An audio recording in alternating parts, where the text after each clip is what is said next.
Hey, Stan Deaton with the Georgia Historical Society. Welcome back. We have talked about the Black Death and bubonic plague. We've talked about the flu pandemic of 1918 and about polio. Today I want to talk to you about one of the world's greatest infectious diseases that was a scourge of mankind for millennia before it was finally eradicated, we hope, for good in the late 20th century. I'm talking, of course, about smallpox. Smallpox is highly contagious. It starts much like the flu does with high fever, severe headaches, back pain. Then lesions in the mouth form and they eventually form all over the body. And it starts and goes to the palms of your hands, the bottoms of your feet. It lasts about a month. It kills 30% of the people who get it. Now, if it doesn't kill you, and it's horrible disease, you can go online and see pictures of people suffering from smallpox. If it doesn't kill you, it left you maimed or scarred or blind. But it also, if you survived, it left you immune for life. George Washington, as a young boy, caught smallpox and survived, and is one of the reasons that as smallpox ravaged the American army during the Revolution, he survived. Now, the Egyptians suffered from it. Scientists don't know where it began. The Egyptians had it. It went from person to person. Humans were the vectors. Unlike other diseases, it is not spread by animals, it is not spread by insects, or through water. Person to person. But it can also be spread through things like blankets and clothing.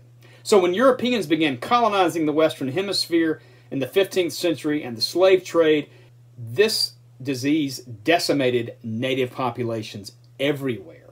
Hundreds of millions of people died in South America, Central America, the Caribbean, North America, Africa, even into Australia. This disease went everywhere.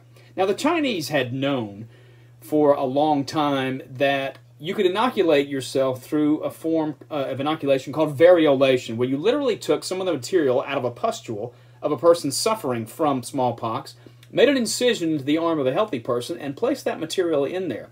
Or you inhaled it through the nose. But what it did was it gave you, you hoped, a mild form of smallpox. You would survive it and then have immunity. And everyone in your community could do this. Now, in 1797, a British physician named Dr. Edward Jenner successfully inoculated an 8-year-old boy with cowpox and then exposed him to smallpox. He didn't get it, and the world had what it had been waiting for so long, a successful smallpox vaccine.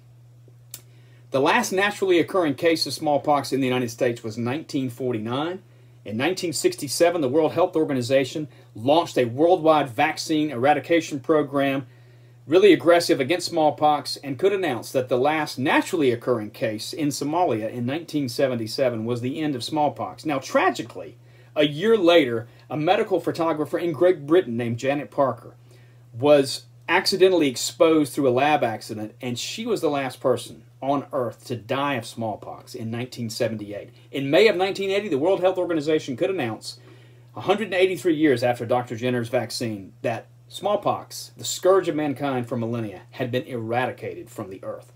Now, there are still 2 samples of smallpox, variola virus, still today. One is in a lab in the CDC in Atlanta, and one is in the Vector Institute in Russia. In June of 1999, both countries were scheduled to destroy the last 2 remaining samples of smallpox, and both countries declined to do so, citing research interest.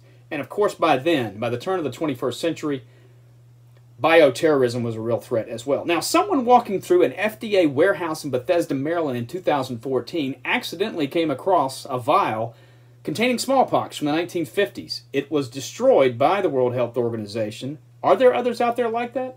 We do not know.